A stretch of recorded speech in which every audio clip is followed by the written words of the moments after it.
উখরা মুআল্লাকাতান বিসাদিহা, আর একটু আগায় গিয়ে দেখি এক শ্রেণীর মহিলাদের স্তনে হুক লাগাইয়া ঝুলানো, স্তনে হুক লাগানো। ও জিবরাইল, কি বেইজ্জতি, কেমন জায়গা হুক লাগাইছো? জিবরাইল কয়, হুজুর খবর যদি শুনতেন ওদের দোষ কি তাহলে আর কথা কইতেন না। কও জিবরাইল, কোন দোষে এই জায়গা লাগাইছো? কয় ওয়াহিয়াল্লাতি তুরজিউ বিগাইরি ইজনি যাওজিহা, এরা ওই সকল মহিলারা যারা স্বামীর বিনা অনুমতিতে নিজের স্তনের দুধ অন্য মানুষের বাচ্চাদেরকে খাওয়াইয়া পয়সা কামাই করছে। এটা হলো সেই জামানার তর্জমা। ব্যাখ্যা তর্জমা হলো সেই সকল মহিলারা স্তনের সাথে অসৎ ব্যবহার করেছে। স্তনের সাথে যত ধরনের অসৎ ব্যবহার সম্ভব বলার ব্যাখ্যা করার দরকার নাই, সকলেই তা জানে। এই স্তনের সাথে অসৎ ব্যবহার করছে বিদায় কোটি কোটি বছর বিচার সেই জায়গা। হুজুর বলেন ওই মহিলা সবচেয়ে ভালো যেই মহিলা ওয়ালা তুফসিদু বিমালিহি ওয়া বিআওলাদিহি, স্বামীর সন্তান নষ্ট করে না। খেয়াল করেন, স্বামীর সন্তান নষ্ট করে না। এই সন্তান নষ্ট করার তিনটে মানে, এক নম্বরের সন্তান স্বামীর ঘরে বিবাহের পরে অন্য পুরুষের সাথে অবৈধ সম্পর্ক করিয়া গর্ভধারণ করে এই সন্তানের পরিচয় স্বামীর দিকে দিচ্ছে, এটাও স্বামীর সন্তান খেয়ানত করা, এটাও স্বামীর সন্তান নষ্ট করা। আর একটা হলো স্বামী সন্তান নিতে চায়, মহিলা ঔষধ খাইয়া বিভিন্ন প্রযুক্তির মাধ্যমে সন্তান নেয় না, পেটে গর্ভধারণ হয়ে গেলেও স্বামীর অজান্তে অস্করে নষ্ট করে ফেলায়, এটাও স্বামীর সন্তান নষ্ট করা। 2 নম্বর 3 নম্বর হলো স্বামীর ঘরে সন্তান জন্ম নিয়েছে, উনারই গর্ভের সন্তান, তবে এই সন্তানকে মানুষ করার দায়িত্ব হলো মার। মায়ের চাইতে বড় উস্তাদ হয় না, মা সর্বপ্রথম উস্তাদ। মায়ের কাছ থেকে সন্তানরা ভাষা শেখে, এর কারণে ভাষার নাম মাতৃভাষা। আমরা আমাদের বাপের এলাকায় জন্ম নিছি, এলাকায় বসবাস করি, এই গোপালগঞ্জ ভাষাই শিখছি, কিন্তু তারপরে ভাষার নাম কি? মাতৃভাষা। দেখবেন অধিকাংশ মানুষ পরে শিক্ষা দীক্ষার মাধ্যমে শুদ্ধ ভাষা বলা শেখে, সেটা ভিন্ন, কিন্তু জীবনের প্রাথমিক যে কথাগুলো মা যেভাবে বলে ছেলেও সেইভাবে বলে, মা যেভাবে বলে মেয়েরাও সেইভাবে বলে। এই জন্য ভাষার নাম মাতৃভাষা। মা, তুমি সন্তানদেরকে মাতৃভাষার মাধ্যমে কি শিখাইছো? গালাগালি শিখাইছো, কাজাকাজি শিখাইছো, মিথ্যে কথা শিখাইছো, সিটারি বাটপারি শিখাইছো। তুমি মা হিসেবে সন্তানের উপরে সঠিক দায়িত্ব পালন করো নাই। একটা মা রাতের বেলা বাচ্চাদেরকে বিছানায় নিয়া জীবনের প্রাথমিক শিক্ষাগুলো ওখান থেকে ধর্মীয় শিক্ষা দিতে, শিক্ষায় শিক্ষিত করে দিতে পারে কি পারে না? আমার মার কাছ থেকে আমার মনে আছে, আমি তখন স্কুলেও যাইনি, মক্তবেও যাই না, 6-7 এর ভিতরে আমার ভালো করে মনে আছে। অজু কি কয়, বাথরুমে যাওয়ার দোয়া, খানা সামনে আসলে দোয়া, খানা শুরুর দোয়া, মাঝে মাঝে পানি খাওয়ার দোয়া, লবণ খাওয়ার দোয়া, খানার শেষের দোয়া, বাথরুমে যাওয়ার দোয়া, বেরোনোর দোয়া, রাতে ঘুমের দোয়া, 7 সালাম, তারপরে আত্মায়ত দুরূদ শরীফ দোয়া, মাসুরা দোয়া, কুনুত, এরপরে সূরা আত-তিন পর্যন্ত। এগুলো সব আমি মায়ের কাছ থেকে বিছানায় শুয়ে শুয়ে শিখছি। আল্লাহর রহমতে সে যেভাবে শিখছি, পরে আর মাদ্রাসায় যে এগুলো আমার মস্ক করা লাগে নাই। খোদার ফজলে এগুলি সব আমি শুদ্ধ। এখন তো গ্রামার জানি যে আমি মায়ের কাছ থেকে অশুদ্ধ শিখছি নাকি, দেখি না আমার মাকে শুদ্ধই শিখেছে। আমি একটা নেককার মায়ের সন্তান, আমি একটা নেককার মায়ের সন্তান। আমি এজন্য শুকর আদায় করি, আমি গর্বিত যে আমি একটা ভালো মায়ের পেটে গর্ভধারণ করেছিলাম, আমি একটা ভালো মায়ের পেটের মাধ্যমে দুনিয়া এসেছি, এই জন্য আমি শুকর আদায় করি। আলহামদুলিল্লাহ। মাটা তো এরকম হতে হবে।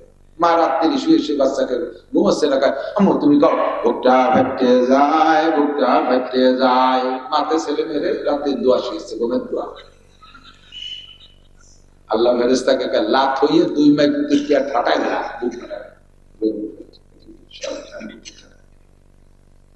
আল্লাহু আকবার। সন্তানের মায়ের দায়িত্ব হলো সন্তানকে দিন শিক্ষা দেওয়া।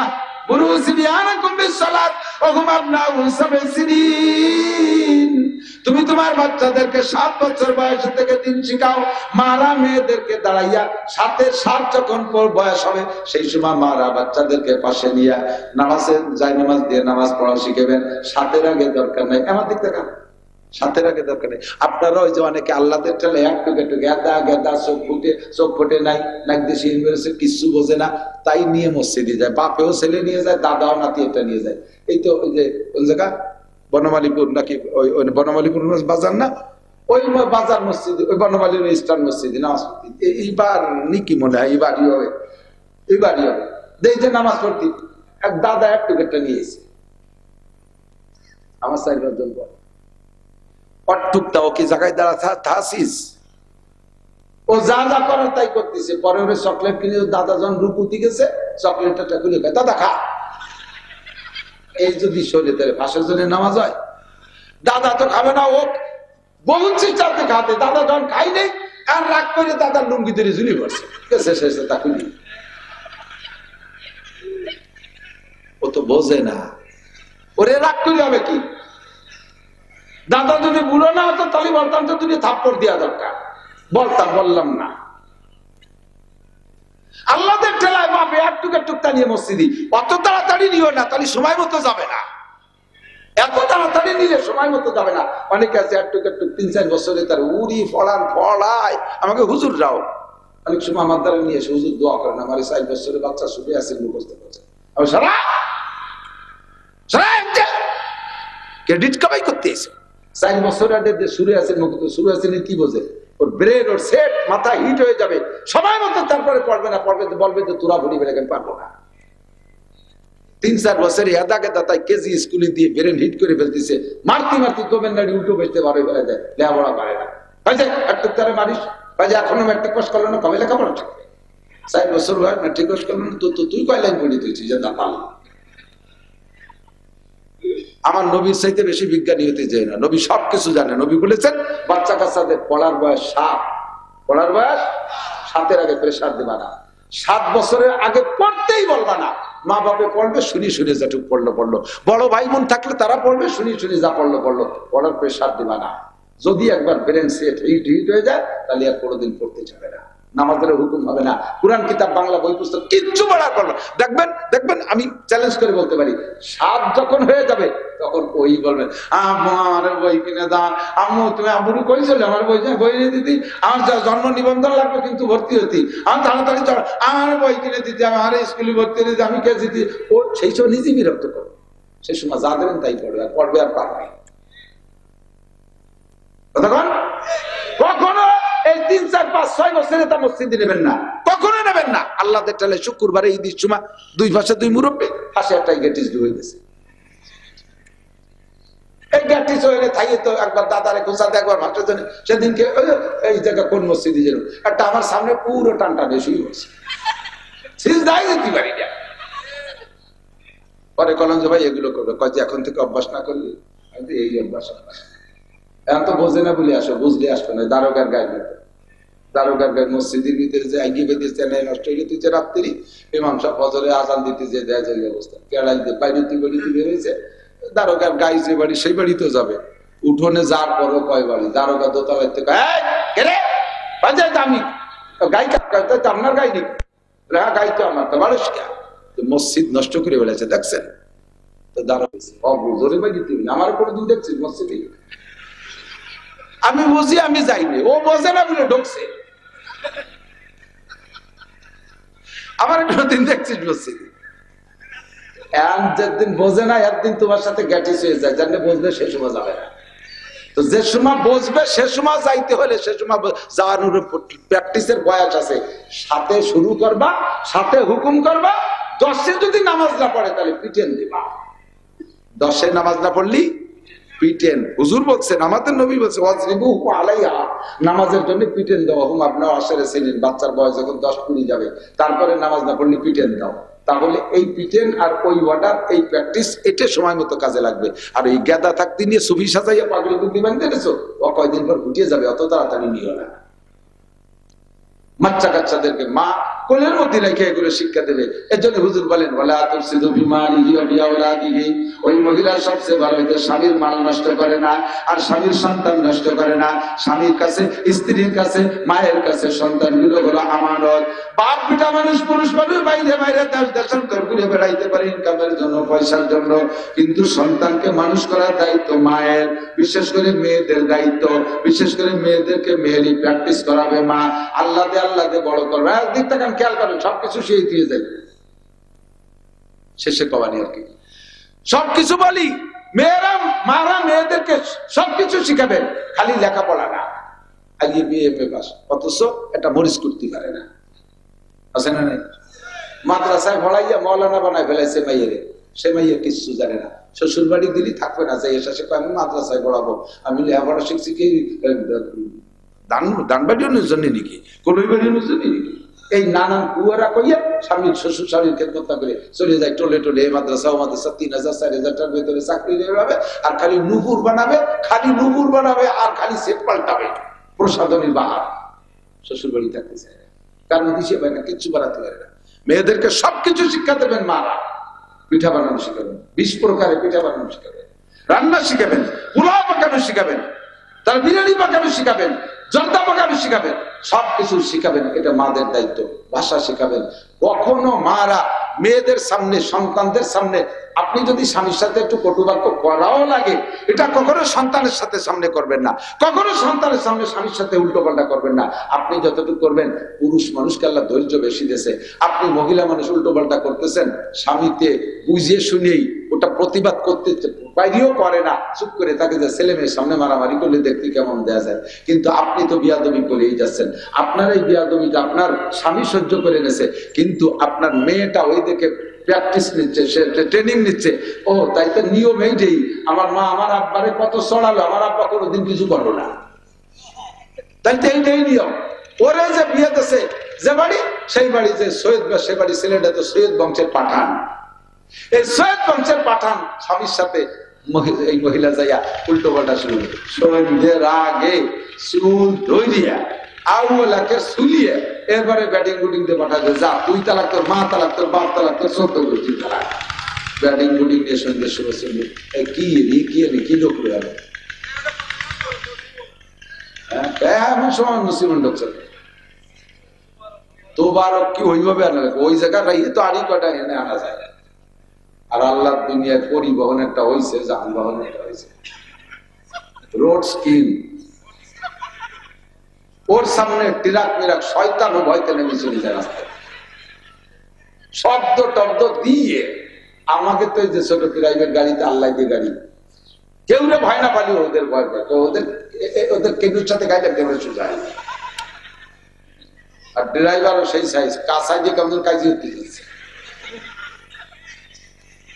আল্লাহ আমাদের চিনতে হতেছে। আল্লাহ একবার আমার দেখ তো কি বলছি, মেয়েরা মাদের থেকে শিখবে, ঠিক না? এখন সন্ধ্যের সময় কান্তি কান্তি, মা কি হয়েছে, তুমি আব্বার সাথে যাওয়ার, আমি একটু তাই হচ্ছে, আমার 3 চিল্লে বেটা দিয়েছে, 1 তালাক 2 তালাক 3 তালাক 3 চিল্লে বেটা।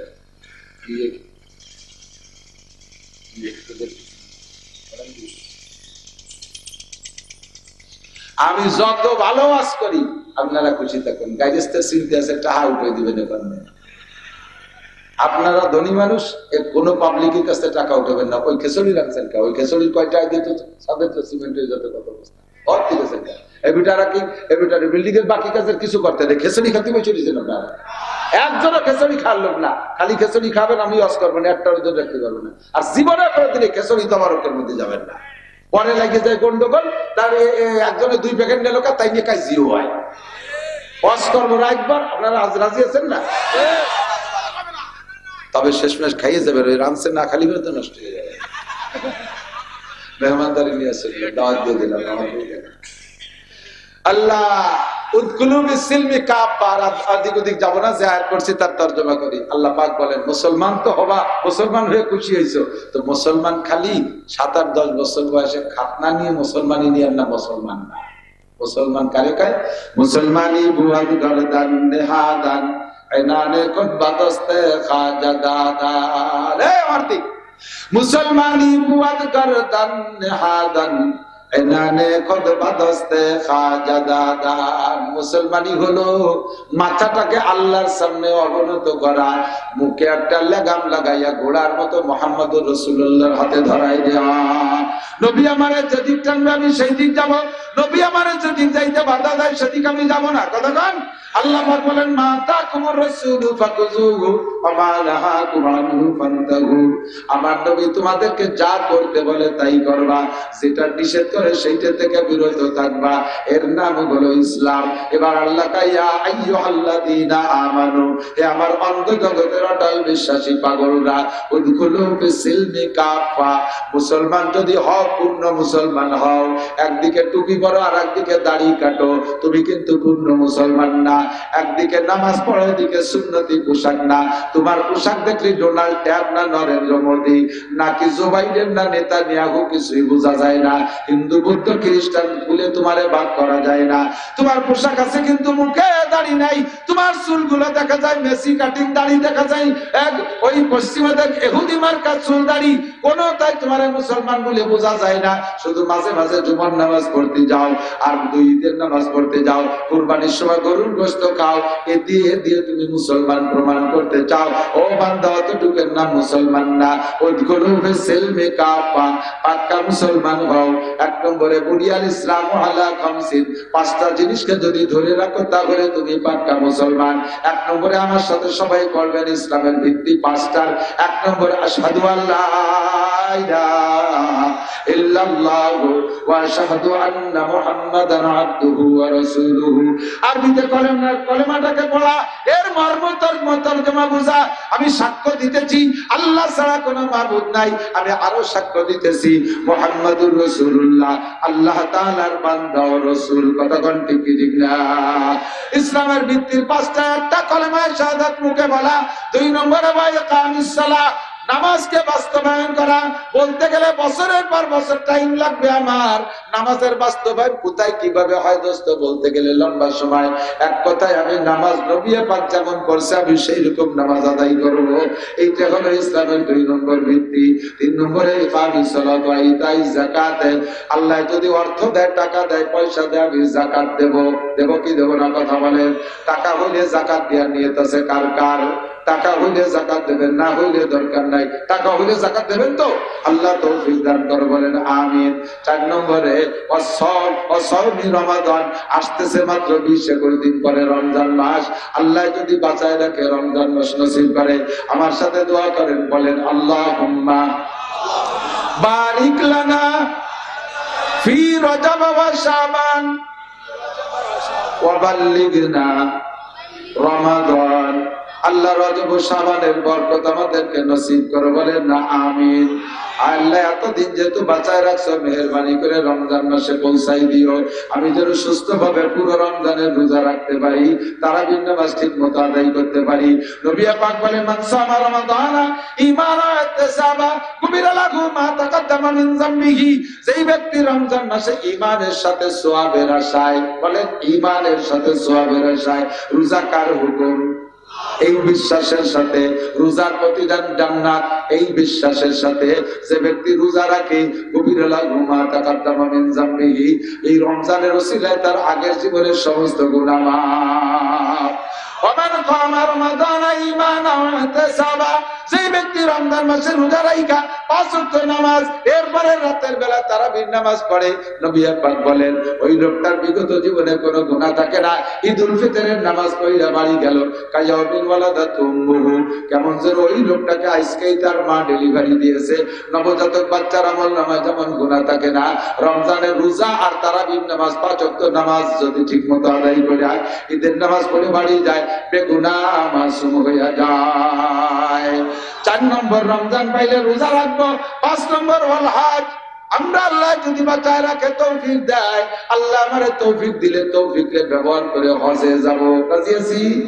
হজে যাবেন? হজে যাবেন নাকি উড়াকান্দি যাবেন? হজে না উড়াকান্দি? হজের পক্ষে কারা? আল্লাহ সবাইকে তৌফিক দিবেন।